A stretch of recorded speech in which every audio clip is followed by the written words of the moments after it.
What's going on, everybody? How's it hanging? How's it happening? You guys know who this is. This is Kevin from the Chord Progression Podcast, sponsored by Dark Fusion Systems, the best for your custom computing needs. Whether you're a gamer, creative, musician, whatever you need in the custom computing space, Dark Fusion Systems has for you. You can get $100 off your entire build. That's the whole build using the code CPPOD at checkout at darkfusionsystems.com. Link description of the podcast below. Mention that code at the end or anytime during your build. You can get that $100 off the entire thing. Oh, yeah. So go and do that. Link description of the podcast below. Now for a feature presentation.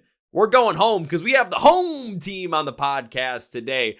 The band just got back from touring the UK, playing their biggest shows in support of the U's. They've got new music coming out, and we dive deep into their thought process around touring, building set lists, the brand new song Loud, and the big plans for 2024. You guys ready to get into a great band? You better be, so let's go! Yeah.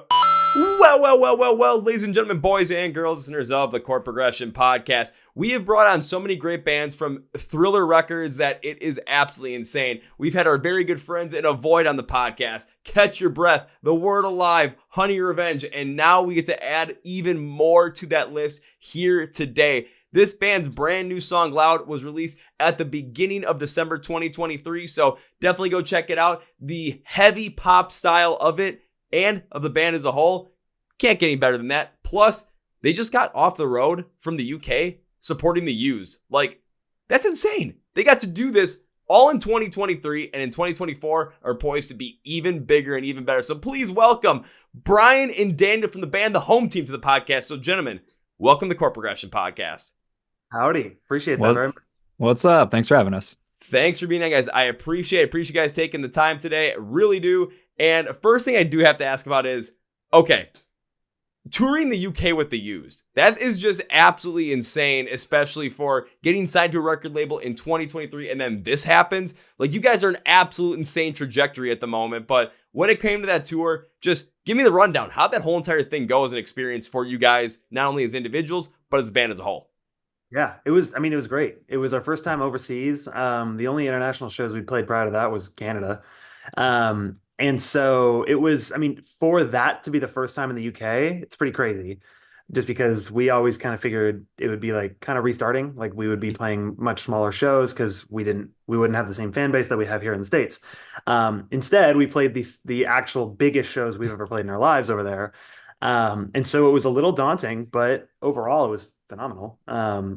Yeah, it was really cool. The guys in the Used were really cool as well. Just really nice. And we got to be there with some familiar faces. Honey Revenge was opening the show.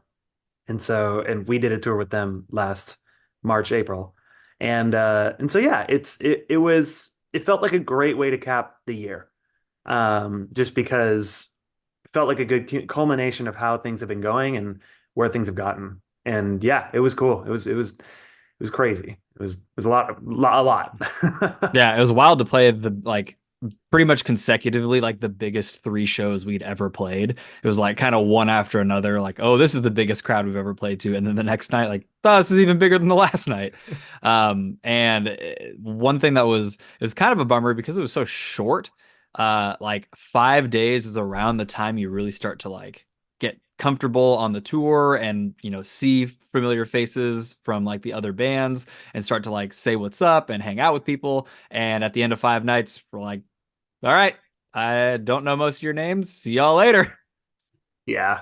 It would have been nice to be able to stay on the road for longer and be able to hang out more. But it definitely would have been nice to have a little bit more of a longer tour, be able to connect with the Used, be able to connect with Honey Revenge even a little bit more so than you already had on your earlier tour from the beginning of the year. But at the same time, you still got to go and take this opportunity. You got to play alongside the Used. You got to get your name and your faces in front of them as well, in front of their fans. On top of that, ending 2023 by playing the 3 biggest shows you've ever played in another country, not only just, to a whole new fan base, but to people that might have never even heard your name before just looking at that tour poster. It gave you guys an insane opportunity to try something new, try something different, but at the same time, show who you are, show your band to so many different fans. And to play that amount of size. So I got to ask this now. how like big were the crowds in these shows for the Used? Because again, the Used is not a small band. They're a pretty big band. They're a pretty big deal. So you guys, I just want to know, how many people are you playing in front of on these 3 shows per night? Because I'm curious. Yeah, it was 5 shows total, and 3 of them were about 2,300. It was a lot of people for us, and the other 2 were like 1,300. So those were a little more like, okay, we've played to this size crowd before. This is okay. And it was literally, I think it was big show, small show, big show, small show, big show. And so it was actually broken up kind of nicely. With the biggest one, at least I think the biggest one was London, in the middle. And at the very least, that was the most important one. And that one went really well. The booking agent that we have over there came out to the show. A lot of people that I've known for a long time, who've never seen us before, came out to the show. My family all flew over from the States to go see that one. Yeah, it was cool. It was a crazy show for sure.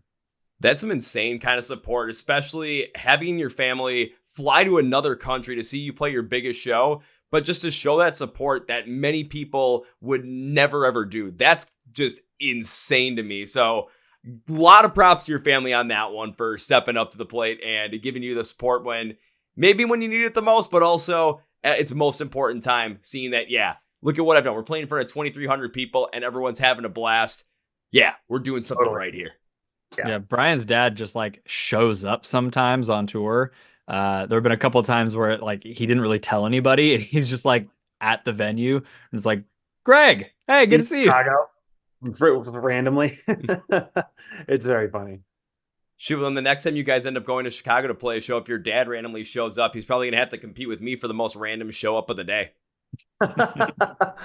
Oh, that's funny. Yeah, I can't wait to see you there. Oh, it'll be a good time. And just when it comes down to, of course, big shows, big stories. I mean, there's a lot of things that probably happen there, but when you guys are playing these larger shows, just because you said you played around 1,300 people with those other shows, but seeing 1,000 more people on there, there's got to be some sort of nerves that had to come over you, especially on that first night. Just given the fact that it's something that's brand new, all these people. Were you able to just like quell those nerves and just like take care of them, especially after one song, getting up there, getting in the groove? Or is it something that kind of took a while to get used to, the fact that you're playing in front of so many people?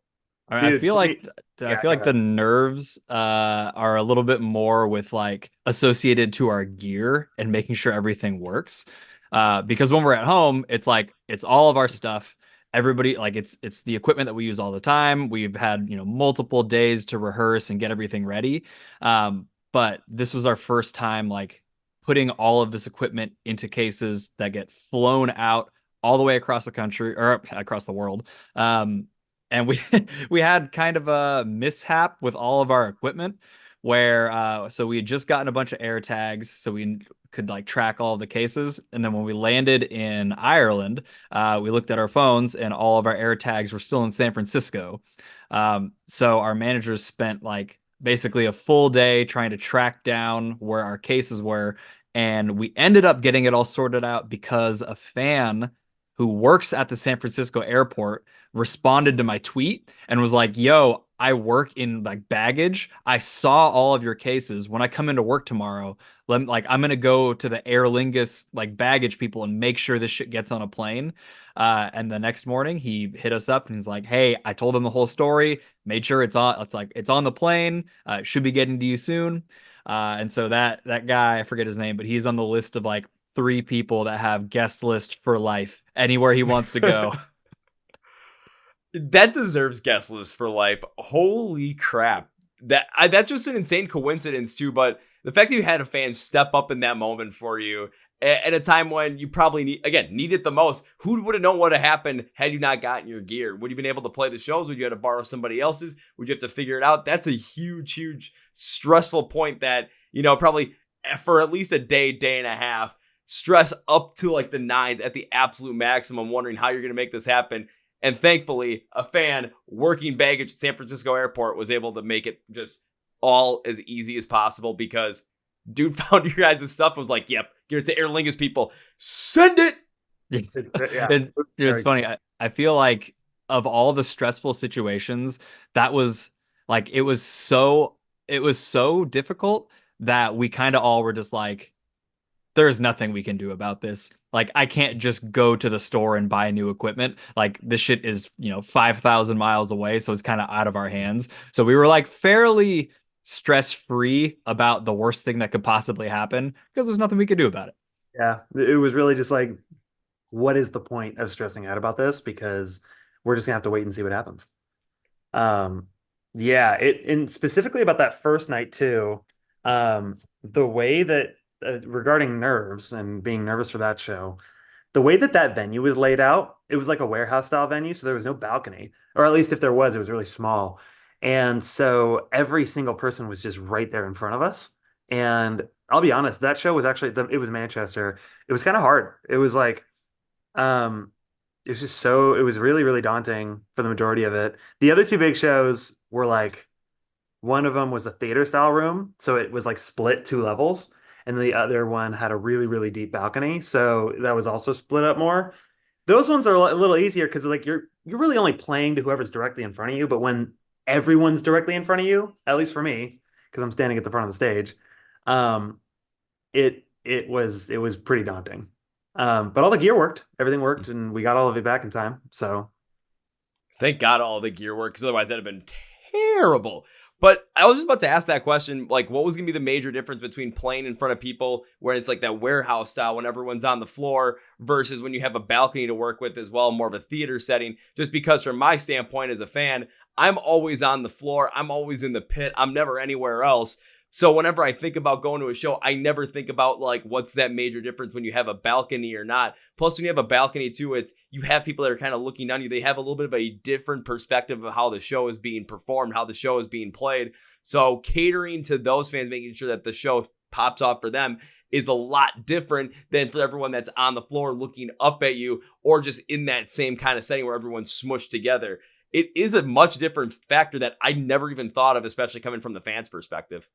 yeah. No, to be honest, I don't really have very many opportunities to play to anybody in a balcony unless I want to just like mention them when I'm talking, like, how you doing up there in the balcony? Yeah. But realistically, I kind of do just play to whoever's down in front. Half the time, balcony's too dark anyway. I can't see anybody up there. Um, and so, yeah, the people down in front are the ones moving, the ones that are directly visible. And so, yeah, chances are those are the people that get played to the most.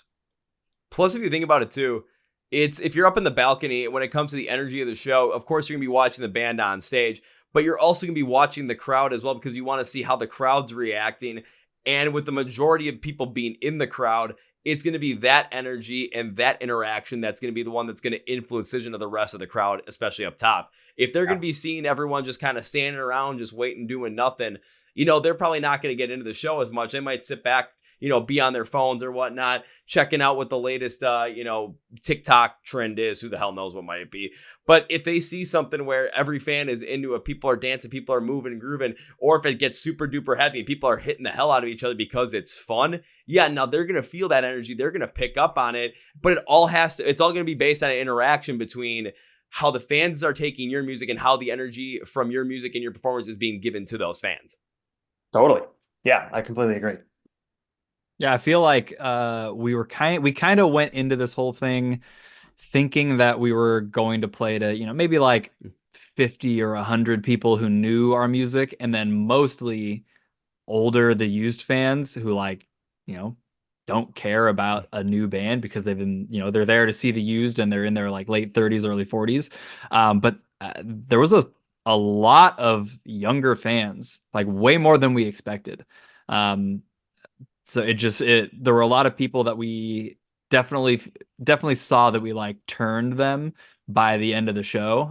Usually the first song or two, everyone's kind of stiff, and you see like the people who know our material are singing and like dancing along, and then 3 or 4 songs in, all of a sudden people are nodding their heads, clapping after songs, and then like by the end of it, the energy is pretty wild.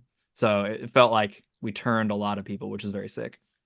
I'm kind of surprised and not surprised at the same time that you guys had a good amount of younger fans at these shows. A little surprised kind of what you're saying, if it's The Used and 2 bands that you might never really heard of, you're going to end up going to see The Used. You're going to be so focused in on that, especially if you're in your later 30s, early 40s. and you're going to want to have a good time with that. You might not necessarily give these younger bands the time of day unless they are like exactly specifically like that band that you want to go see, which in this case was the Used.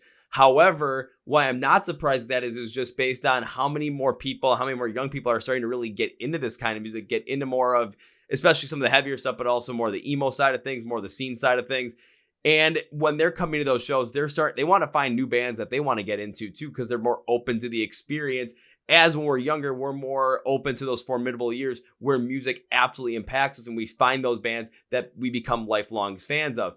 Plus, also adding you and Honey Revenge on there as well, and seeing how, especially a band like Honey Revenge is starting to really gain a good amount of traction as well. That also adds to the mix of having other young people come to the show as well. If they get to know them, if they know you, they want to come out and support you at the same time. And now you've got this big, melding pot of younger fans that might be there to also watch the Used, but also are there to support you guys and see what you have to offer if they don't know you and are open to the experience. So that, yeah, for the first song or two, they might be stiff, they might be a little bit more rigid, but it's because they're trying to get a feel for you guys. They're trying to figure out what's going on.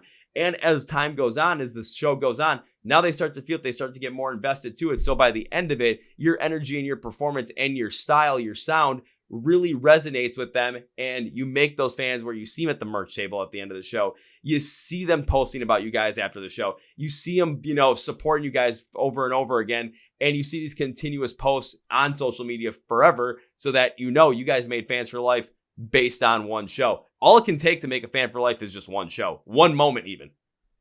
Totally. I totally agree. Yeah, and we definitely planned our set to be very few breaks.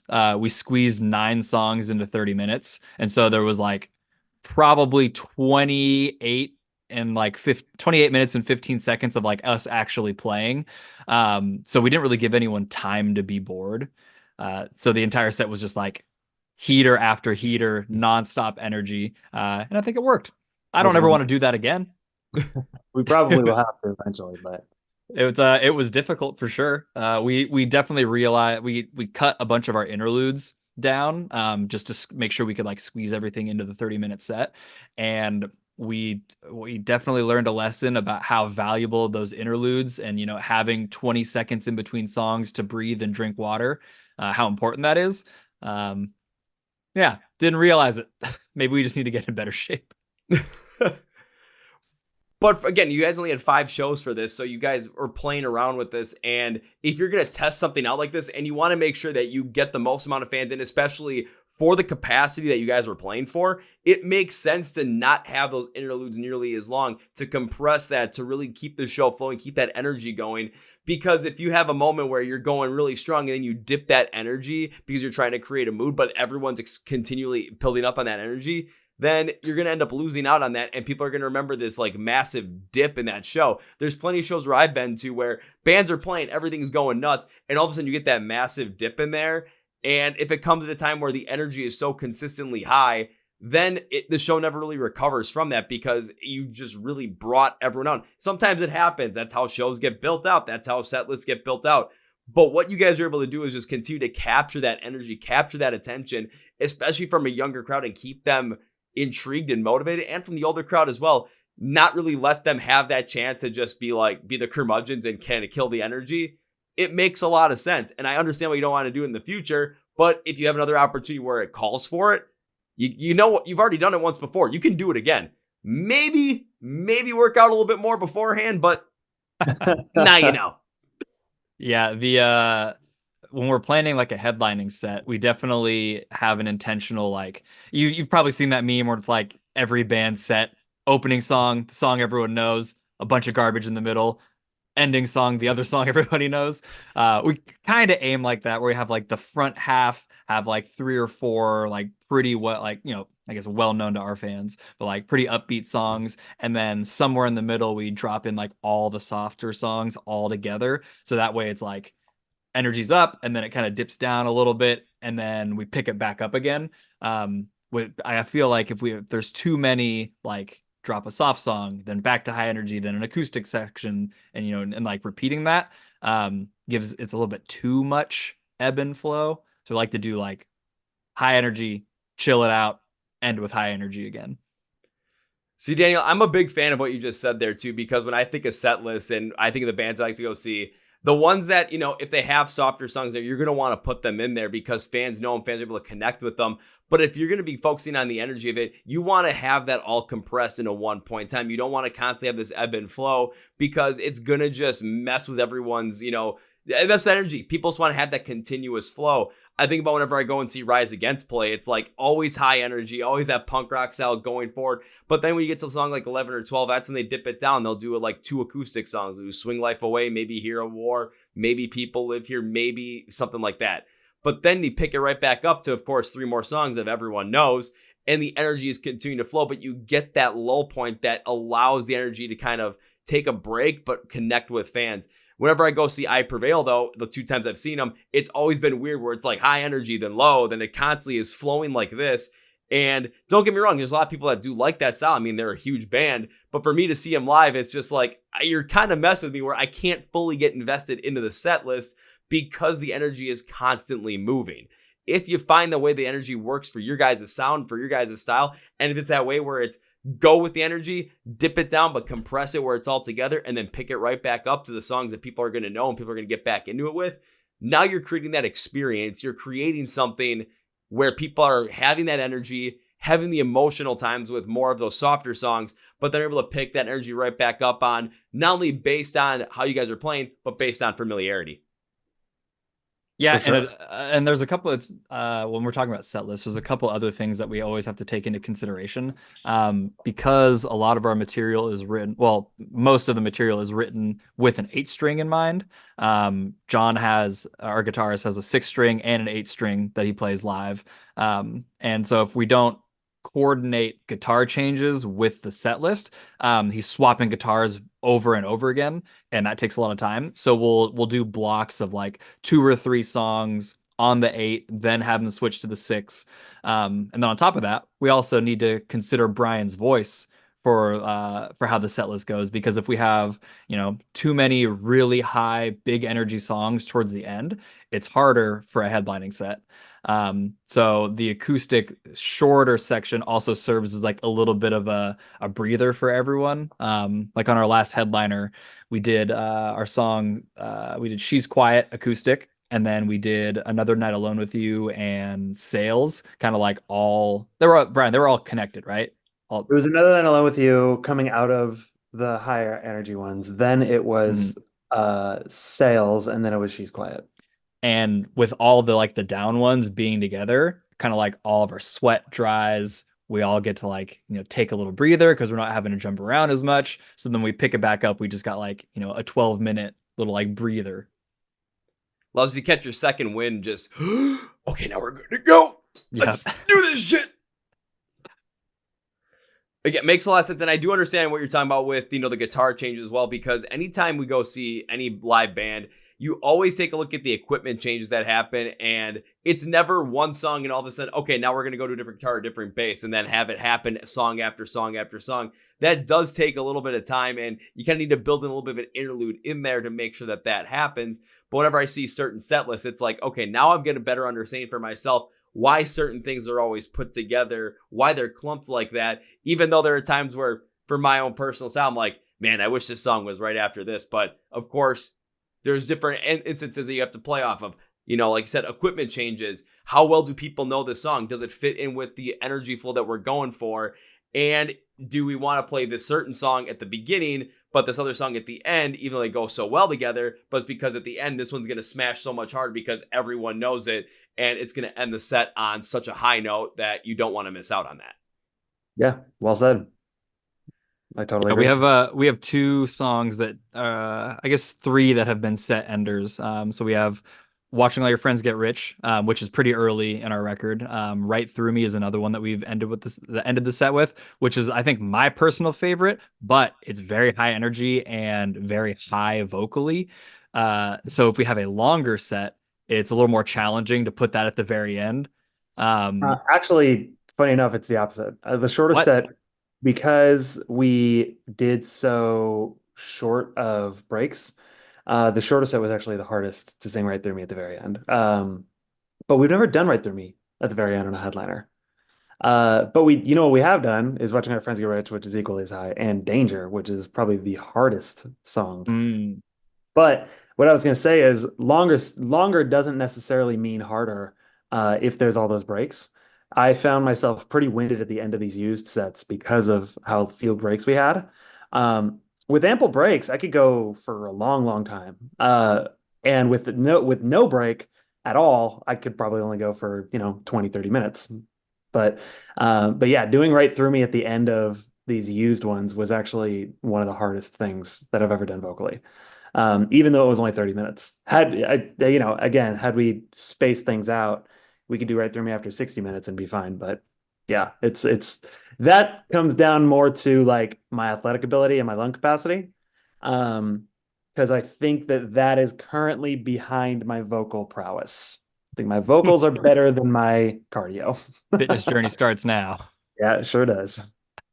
Hey, New Year's resolution 2024 for Brian. Get your lungs up to the spot of your vocal capacity. Get to that point so, maybe you can do a couple more 30-minute straight rippers and not just be completely exhausted at the end of them.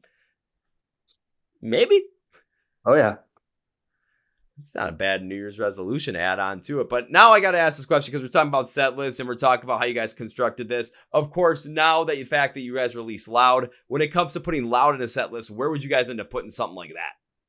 For the longer set that we did for Don Broco, I think we played for 50 minutes on those shows. And where did we put it? We probably put it right smack dab in the middle, like 7. For this new one, because it had gotten released, it wasn't released on Broco, so we didn't want to play it too early because nobody knows it. Because it had been released by the used shows, we played it third. We played it pretty early in the thing just because now it's like a song we're pushing. People actually know the lyrics, and yeah, now it's probably going to sway a little earlier in the set. Not so early that we don't like set the tone with a higher energy one because it's like it's groovier. It's not one that I have people jump around and mosh to. It's definitely more of a dance song, and that's cool. And that's definitely like I love that direction musically, but live, it's something to consider for sure because it'll inevitably end up less people jumping, less people pushing each other around, and which is totally fine. Again, I always see them bobbing their heads, which is great, and so yeah, I think it's going to sway a little earlier in the set from now on, as is the case with any other singles that we play. I think the next time we play a show, we're going to have like way more music out. Which is funny. Yeah, because we don't have any shows for the next while.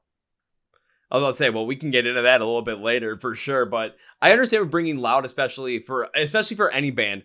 If you have a new song that's not released that you want to play it on tour, you don't want to put it too early because no one's going to know it. It might ruin the energy. You don't want to put it too late either because now the show's already being built up. You have a certain capacity, and if no one knows it, now the end of your show is not going to end on the high note that you really want it to end on due to the fact that you have this song that people might really get into, might not get into, but because they don't know it, there's this giant question mark around it. In the middle makes sense because you're still able to flow, but if you want to still end the show on the high note, you still have time to pick it back up.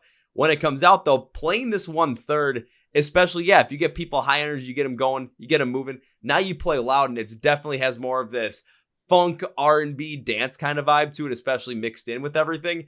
Now, how do you make sure that people still can kind of groove into it, get into it? And basically, when I look at myself, how do you get dumbasses like me in the pit to go from smashing each other, making sure that pit still stays open, but just have us dancing and grooving the whole entire time, looking like the worst dancers you've ever seen happen? Because trust me, we'll do that stuff. I'll just go and start doing the Macarena to this just because I think it's funny. But hey, keeps the pit open, keeps the energy going. Love that. Yeah, honestly, because it's such a low tempo song, we have more energetic songs on this upcoming album for sure, but that one is definitely a lower tempo, more groovy song. And to be honest, like sometimes for me, the way I think about a show is, especially in our genre, because we toe the line between poppy, rock, all that. Like we're not. My goal isn't necessarily to treat it like a metal show where everybody's going buck the whole time. We have songs where people can do that. We have a song called Grievance Pay that's really great for that. Scary movies, I make people jump. And but But for Loud, I think it is gonna stay a little more of like a spectacle song where people are a little more into the idea of just watching us perform it. And I do find that like me at a concert, like nowadays, I'm getting a little older. I don't really go into the pit much anymore. And I actually do just enjoy watching, especially being a performer and trying to be inspired by what people are doing. I do just enjoy watching a lot of the times. And so I consider that when it comes to the crowd, and I want to give people a break, even if the song's not necessarily like a soft song or a ballad. I don't dislike the idea of Loud being one of those songs where people can chill out for a moment. However, I do want to keep them engaged enough to maybe clap along. There's a couple really great clap points in that song that only on this last Used tour that I actually started taking advantage of in the second verse. There's about a 66% chance. And so I started doing that. And I think I'll probably do that from now on. Well, I would definitely agree. Keep doing that from now on, especially it's going to keep everyone engaged. It's going to keep the focus on you. So as everyone that's not in the pit, again, or I'll always look at the pit from my standpoint because I'm always in it. I'm never out of it. It's always how I look at it. But I got to remember too, there are so many other people at the show that don't want to go smashy smashy like I do. But if everyone is, paying attention to you and you get that, second verse, everyone's clapping along, everyone's having a good time with it, everyone's starting to dance to it. Now people are continuing to be engaged. They're watching the spectacle of what you're putting on. And still, for all of us that are crazy in the pit as well, we're still able to keep that energy from our end continuing to flow and continue to vibe as we can still watch back. We can get into it, but if we want to keep it open and make some sort of crazy dance style thing going on, yeah, we still have the absolute opportunity to do it.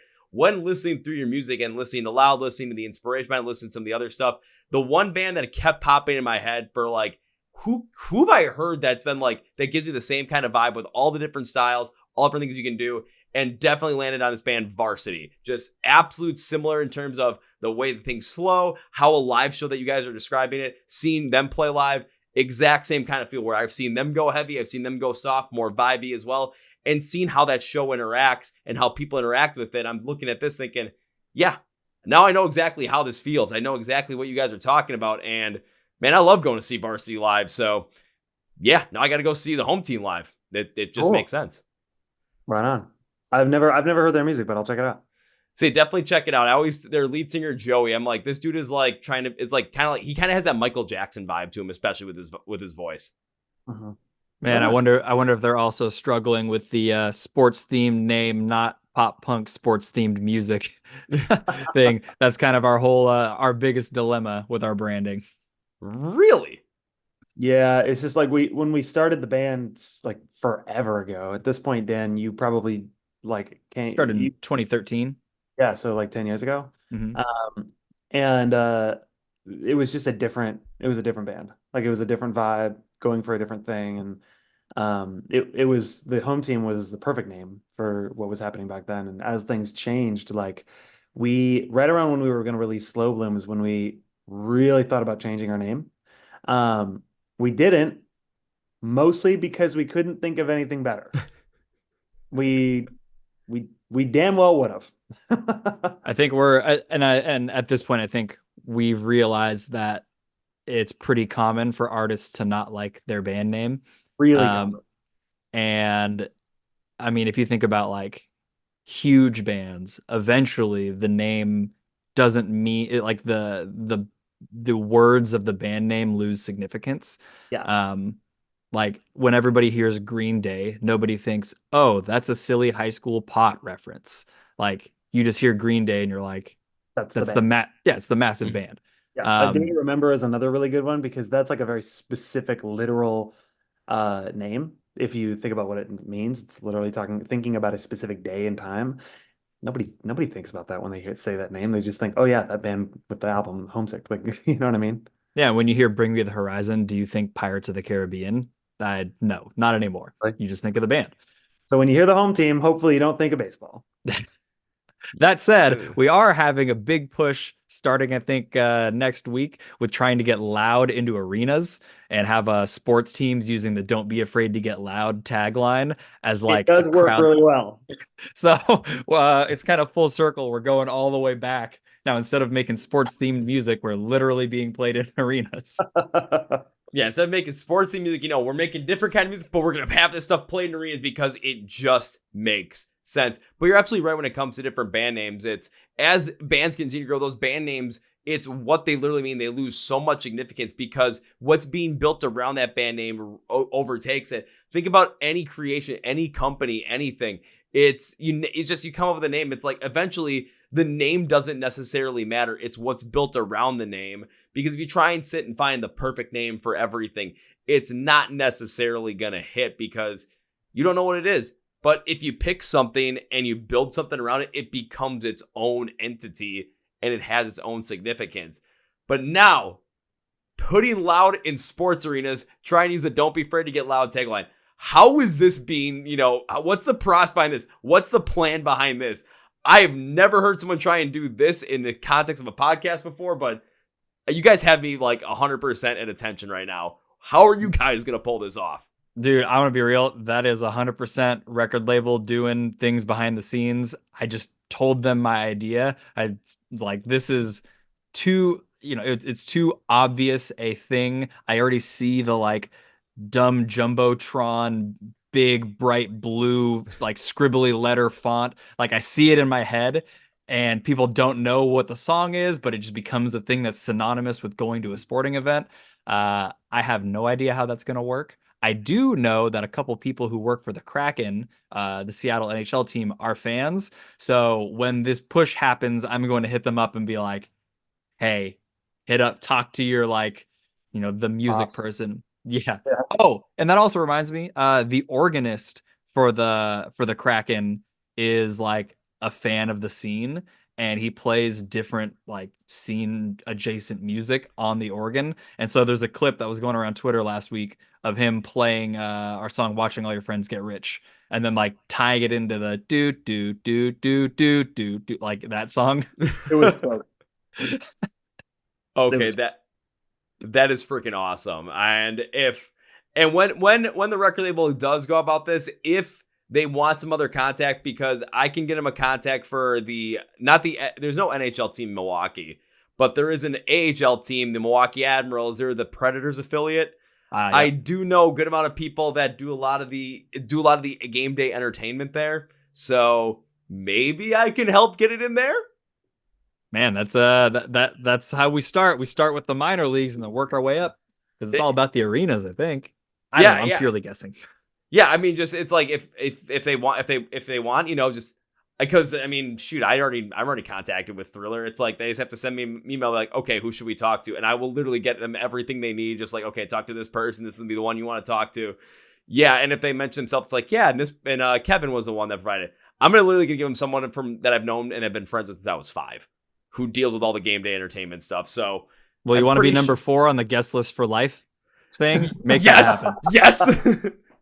Okay, now we got that. Okay, I mean, we've got 3 guys on the guest list for life. I know one of them, the reason behind it is because he made sure all your equipment got from San Francisco airport out to you guys in London because of they forgot to put it on the frickin' plane.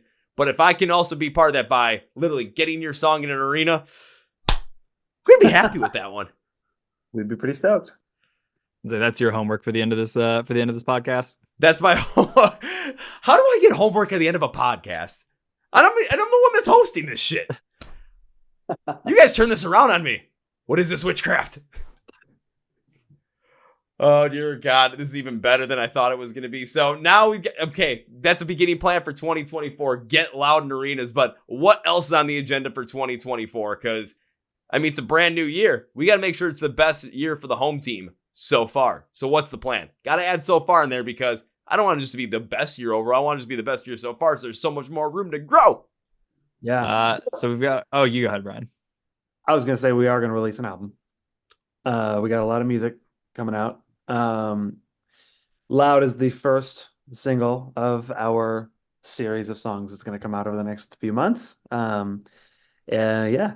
Okay, Daniel, you can go next.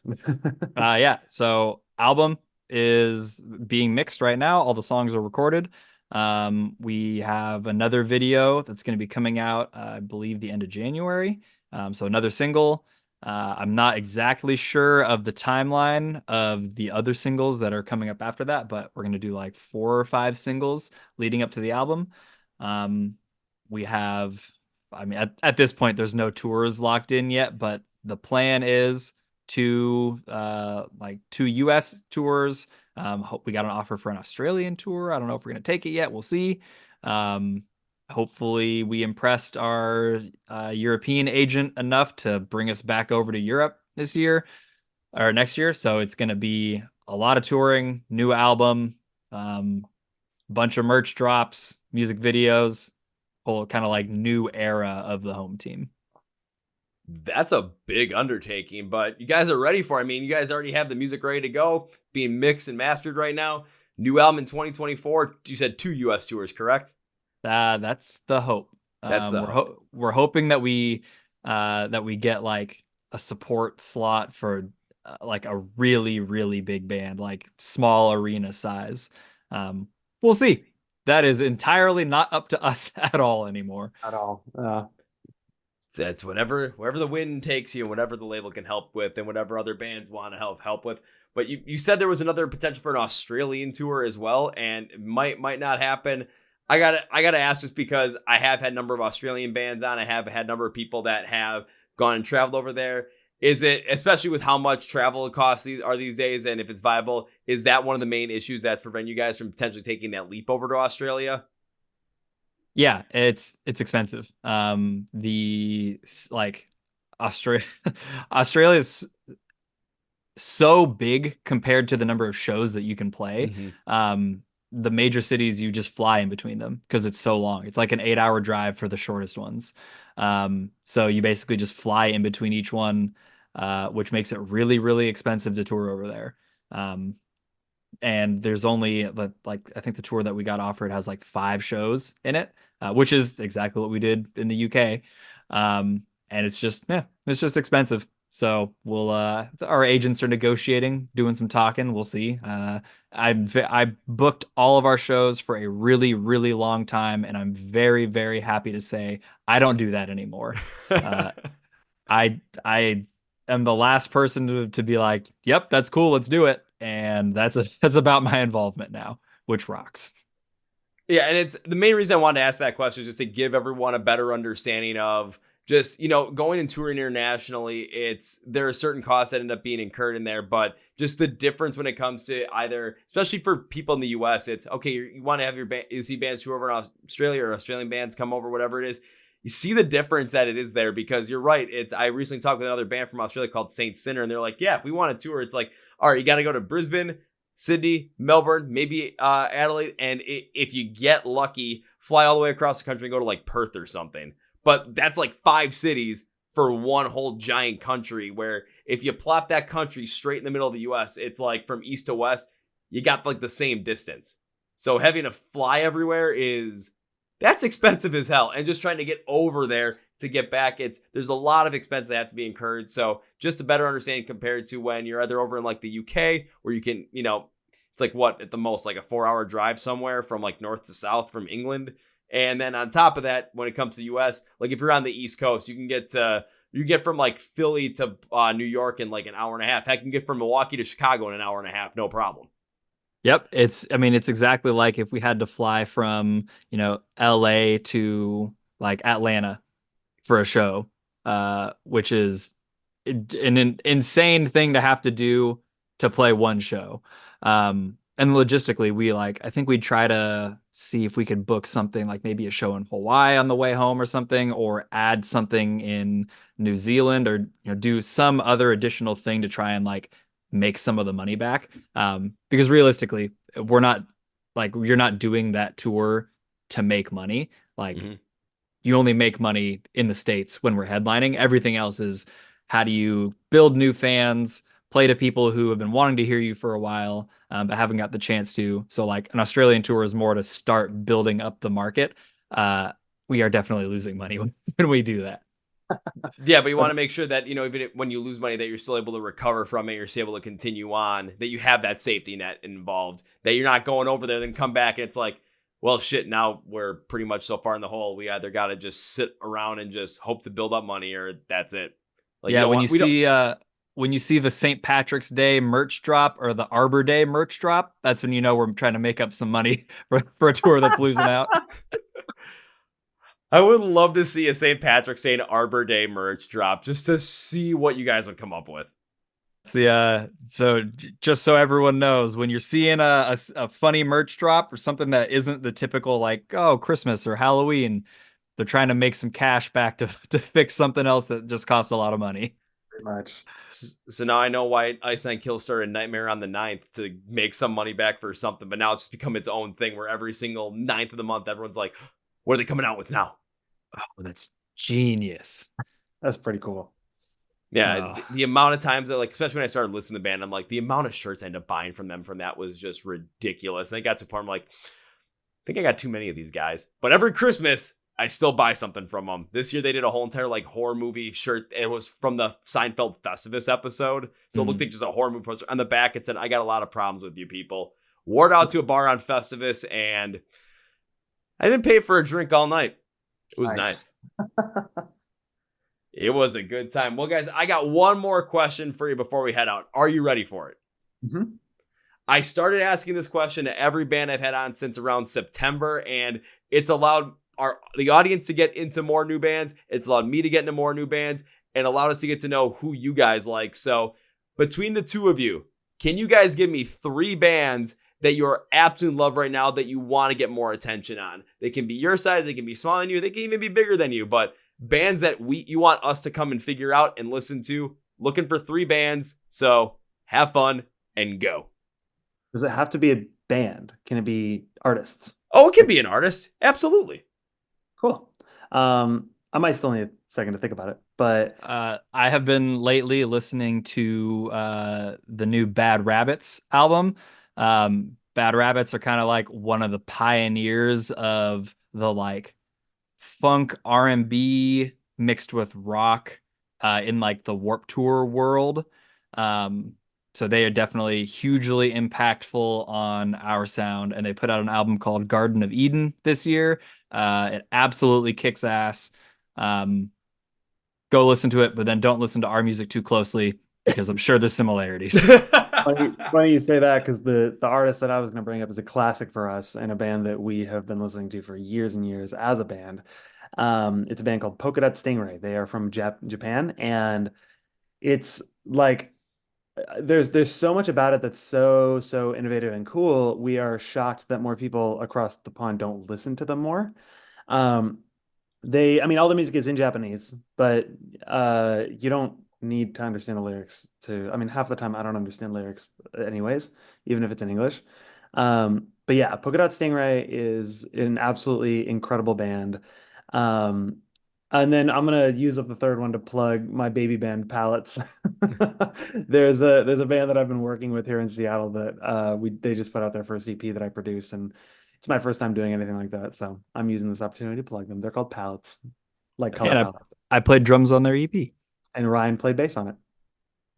And that's how we ask the question, because then we get stuff like this where we get 2 bands that you guys absolutely love, influence, and then a band you guys are even working with and first shot producing. That's what I want to hear. I want to get people to know these bands so we can get a chance to say, hey, go check them out. Go listen to them. The home team's putting their, stamp of approval on that, seal of approval. I need that seal of approval sign just to go up there, but not seal as in just, normal seal. Seal as in the Pokemon seal of approval. Put that up there because these guys like those guys, and that's what we're going to go with. Oh, yeah. Well, guys, as we bring this episode to its conclusion, one thing I always like to do is give my guests, which is both of you guys, this chance to say whatever you want to say, plug what you want to plug, promote whatever you want to promote at the end of the episode. So, Brian, and I want to make sure you're right, Daniel, because I completely just had a mind blank moment right there. The floor is yours. Yeah, we're going to come out with new music here in the next few months. Keep an eye out for that. We'll be doing plenty of touring this year, and we're really, really excited for the new era because we're definitely going to be branding this differently than we've branded previous releases. So it's going to be a lot of fun. Go to shows, buy t-shirts from bands you like. It helps a lot. Yes. Go to shows, buy t-shirts. Bands like that stuff. You like t-shirts. Go buy them. And also, get ready for new home team music and even more. Oh, yeah.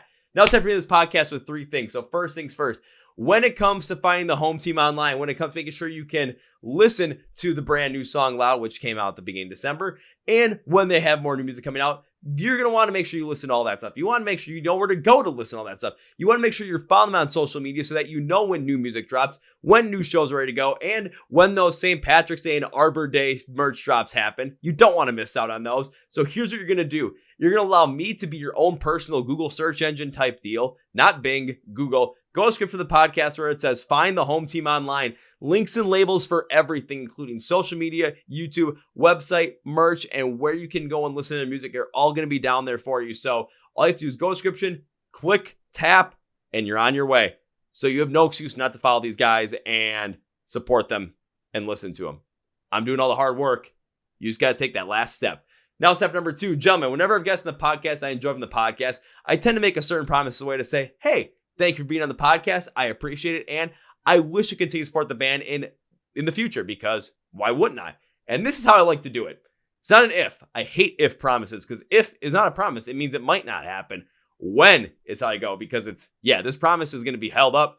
We just don't have a day or time when that's going to happen. So when I get to see you guys perform live for the first time, whether it's here in my hometown, Milwaukee, whether it's like down in Chicago, or honestly, if I just randomly find you when I'm on vacation somewhere and just like, oh, shoot, the home team's playing. Oh, I'm going to the show. I'm going to do my best Liam Neeson impersonation as I will look for you. I will find you. I will pursue you. I will come and say hi. And first round's on me. All right. Fuck yeah. Appreciate that very much. That's very nice of you. So absolutely, if you see me and you're like, hey, it's Kevin. Kevin, first round's on you. I'm going to look at you and say, you're right. Bartender. And we're just going to go from there. Love it. So on that note, now it's time for number 3, and I cannot end this podcast by saying goodbye. This was a lot of fun, guys. I want to thank you guys for being on the podcast. As new music comes out, when that new album comes out, I want to bring you guys back on so we can talk all about, get more people to know all about the new music, what you guys are doing. Hopefully, there's a lot more new shows to talk about that same time as well. And I got the promise to keep to you guys, and I'm not going to miss out on that. So this can't be goodbye. Hell no. This is, I'll see you later. See you later. Woo! Well, folks, this is an interview with Daniel and Brian from the home team. And now it's time for Kevin's final thought. I really enjoy what this band has to bring to the table when it comes to their different style, their different sound, all the influence they come together. I brought up the band Varsity specifically because Varsity has such an array of what they can do within the rock and metal space, along with more of that R&B and soul flow. The heavy pops out of the home team really brings that forward, still having a lot of focus on some of the heavier instrumentation, while still bringing some more of that funk, R&B, pop-centric style to it. So if you like Varsity, you're definitely going to like the home team.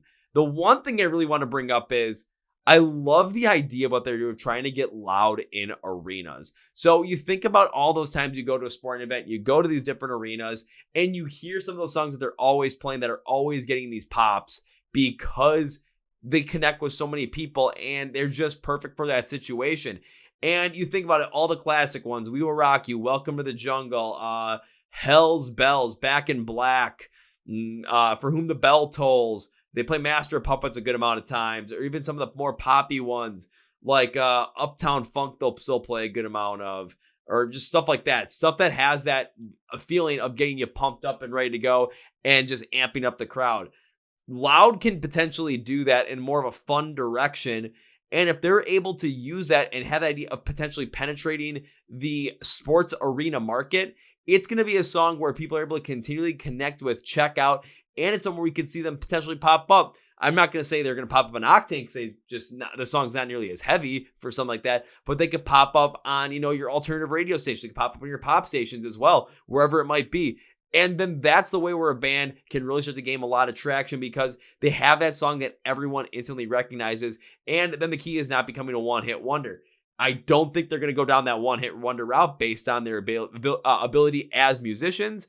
However, I want to see them get that arena thing to pop. So I said I was going to help them. And when I send that email to Thriller, letting them know that everything is ready for this episode, I'm going to add that in there as well. So watch out. Might be helping out. I'm going to do my homework on this one. So do your homework too, and make sure you follow along with the home team. Go straight to the podcast where it says find the home team online, links and labels for everything you need for there. To follow along on social media, listen to music, watch music videos, check out their merch, check out their website because you want to be there when the St. Patrick's Day and Arbor Day merch drops happen. Yeah, I'm going to still keep saying that. So go down there, make sure you follow along with everything. Also follow along with us. We're on Facebook, Twitter, and Instagram. Hit subscribe right here if you're on YouTube to subscribe to the podcast. New episodes every single Tuesday and Thursday, along with reaction videos every single Friday as well. If you are just listening on streaming, so Spotify, Podcast, iHeartRadio, Amazon, hit that follow button as well, or subscribe button. The full episodes and interviews every single Tuesday and Thursday are available there as well. Make sure you like the video. Make sure you like the episode as well. Helps push us in the algorithm. Thank you, Brian. Thank you, Daniel. And now, that's going to be for me, guys. Thank you for watching, listening to the Chord Progression Podcast. My name is Kevin, and you guys know how I end every single one. That's the big, healthy, and hearty. See ya!